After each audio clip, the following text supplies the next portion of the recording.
ಶುಕ್ರವಾರ ತಾಯಿಗೆ ಭಾಳ ಪವಿತ್ರವಾದ ದಿನ. ಫ್ಯಾಮಿಲಿ ಸಮೇತ ದಂಪತಿಗಳು ಬಂದು ದರ್ಶನ ಮಾಡಿದ್ವಿ.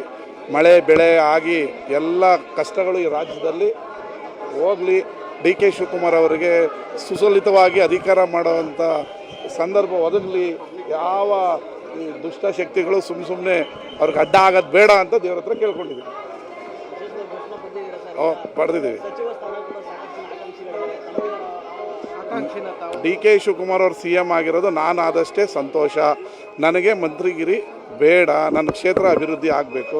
ಬೇರೆ ಯಾರಿಗಾರ ಕೊಡಲಿ ಅಂತ ನಾನು ಅವತ್ತು ಹೇಳಿದ್ದೀನಿ, ಇವತ್ತು ಹೇಳಿದ್ದೀನಿ. ಯಾರಾದರೂ ಆಗಲಿ ಪಾಪ. ನಿಮ್ಮ ಜಿಲ್ಲೆಯಲ್ಲಿ ಯಾರು ಕೊಡಬೇಕು? ಈಗ ನಮ್ಮ ಚಲುವರಾಯ ಸ್ವಾಮಿಯವರು 3 ವರ್ಷ ಮಂತ್ರಿ ಆಗಿದ್ದರು, ಒಳ್ಳೆ ಕೆಲಸ ಮಾಡಿದ್ದಾರೆ, ಅವ್ರಿಗೆ ಕೊಡಲಿ. ಅವ್ರ ಜೊತೆಗೆ ಬಾಬು ಅವರು ಕೂಡ 3 ಸರಿ ಗೆದ್ದಿದ್ದೀನಿ, ನನಗೂ ಕೊಡಬೇಕು ಅಂತ ಕೇಳ್ತಾ ಇದ್ದಾರೆ. ನರೇಂದ್ರ ಸ್ವಾಮಿ ಅವರು ಈಗ ಒಕ್ಕಲಿಗರು ಮುಖ್ಯಮಂತ್ರಿ ಆಗಿದ್ದಾರೆ. ನಾವು ಟವಲ್ ಹಾಕೋದು ಅದು ಸರಿ ಅಲ್ಲ. ಮತ್ತು ನಾವೇ ತೊಂದರೆ ಕೊಟ್ಟರೆ ನಮ್ಮ ಸಮಾಜದವ್ರು ಮುಖ್ಯಮಂತ್ರಿ ಆದಾಗ ನಾನು ಆಗಬೇಕು ಅಂತ ಕಾಟ ಕೊಟ್ಟರೆ ಸರಿಯಲ್ಲ. ಸ್ವಲ್ಪ ವಿಶಾಲ ಮನೋಭಾವ, ಹೃದಯ ಇಟ್ಕೋಬೇಕು ತ್ಯಾಗ ಮಾಡೋಕ್ಕೂ. ಬೇರೆಯವರು ಕೊಡಲಿ. ಈಗ ತುಂಬ ಜನ ಆಕಾಂಕ್ಷಿತರಿದ್ದಾರೆ, ಅವ್ರು ಕೊಡಲಿ. ನಾವೇ ಬೇಕು ಅಂತ ನಮ್ಮ ಸಮಾಜದವ್ರು ನಾವೇ ಕಾಟ ಕೊಟ್ಟರೆ ಮತ್ತು ನಮ್ಮ ಸಮಾಜಕ್ಕೆ ಏನು ಮೆಸೇಜ್ ಕೊಡೋಕ್ಕಾಗುತ್ತೆ?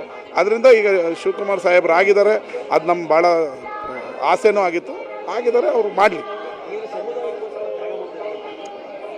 ಕೆಲವೊಮ್ಮೆ ಮಾಡಬೇಕಾಗ್ತದೆ.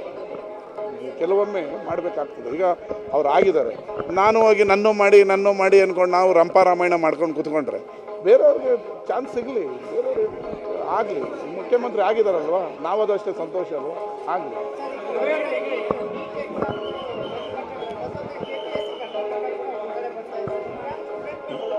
ಇಬ್ಬರನ್ನೂ ಒಳಗಾಕಬೇಕು. KPSC ಹಗರಣ ರೂವಾರಿಗಳನ್ನೂ ಒಳಗಾಕಬೇಕು, ನೀಟ್ ರೂವಾರಿಗಳನ್ನೂ ಒಳಗಾಕಬೇಕು.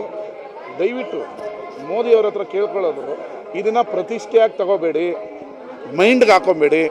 ವಿದ್ಯಾರ್ಥಿಗಳಿದ್ದರೆ ನಾವು, ಯುವ ಶಕ್ತಿ ಇದ್ದರೆ ನಾವು. ಆ ಯುವ ಶಕ್ತಿಯ ಓಟಿಂದ ನೀವು 15 ವರ್ಷದಿಂದ 12 ವರ್ಷದಿಂದ ಮುಖ್ಯಮಂತ್ರಿ ಆಗಿದ್ದೀರಾ. ಅವರು ಸಿಡಿದಿದ್ರೆ 4 ದೇಶದಲ್ಲಿ ಗೌರ್ಮೆಂಟೇ ಹೋಗಿದೆ. ನಿಮಗಿದು ಎಚ್ಚರಿಕೆಯ ಗಂಟೆ. ಅವರಿಗೆ ಲಾಟಿಲಿ ಹೊಡೆಯೋದು ಬಿಟ್ಟು ಧರ್ಮಾನ್ ಪ್ರಧಾನ್ದು ರಾಜೀನಾಮೆ ತಗೊಳ್ಳಿ, ತನಿಖೆ ಮಾಡಿ. ಇಲ್ಲ ಅಂದರೆ ಮತ್ತೆ ವಾಪಸ್ ತಂದ್ಬಿಟ್ಟು ತಗೊಳ್ಳಿ. ಅದನ್ನು ಬಿಟ್ಟು ನಂದೇ ನಡಿಬೇಕು, ನಮ್ಮದು ಕ್ಲೀನ್ ಗೌರ್ಮೆಂಟು, ನಾನು ಮಾಡಿದ್ದೇ ಆನೆ ನಡೆದಿದ್ದೇ ದಾರಿ ಅನ್ನೋ ಒಂದು ಈಗೋದಲ್ಲಿ ಹೋಗಬೇಡಿ. ಅವರು ರಾಜೀನಾಮೆ ತಗೊಳ್ಳೋದ್ರಿಂದ ನಿಮ್ಮ ಸರ್ಕಾರ ಏನು ಬಿದ್ದೋಗಲ್ಲ, ಇಲ್ಲ ನಿಮಗೇನು ಕಳಂಕ ಆಗ್ಬಿಡಲ್ಲ.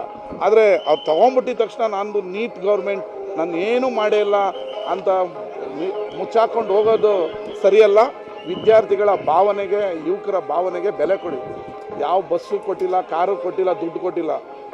ಒಂದು ವಾಟ್ಸಪ್, ಒಂದು ಇನ್ಸ್ಟಾಗ್ರಾಮ್ ಕರೆ ಕೊಟ್ಟಿದ್ದಕ್ಕೆ ಲಕ್ಷಾಂತರ ಜನ ರೋಡಲ್ಲಿದ್ದಾರೆ ಅಂದರೆ ಅವ್ರ ಶಕ್ತಿ ಏನು ಅಂತ ಅರ್ಥ ಮಾಡ್ಕೋಬೇಕು.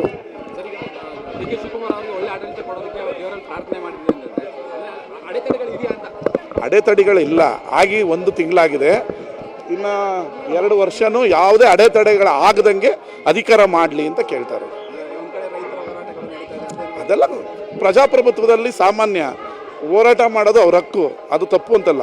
ಇನ್ನು ಮುಂದೆ ಯಾವುದೇ ಅಡೆತಡೆಗಳು ಬರದೆ ಸುರಾಗವಾಗಿ ರಾಜ್ಯ ಸಮೃದ್ಧಿಯಿಂದ ನಡೀಲಿ ಅಂತ ಕೇಳ್ಕೊಳ್ತಾರೆ.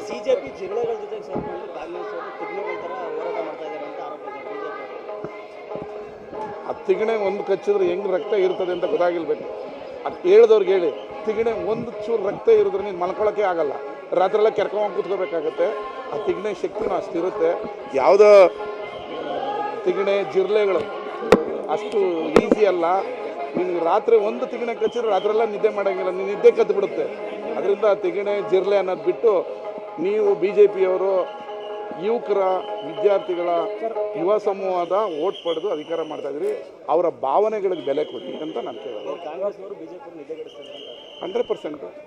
100% ನಾವು ವಿದ್ಯಾರ್ಥಿಗಳ ಪರ ಇದ್ದೀವಿ, ಯುವಕರು ಪರ ಇದ್ದೀವಿ. ನಿದ್ದೆಗೆಡಿಸೋದಂತೂ ಗ್ಯಾರಂಟಿ.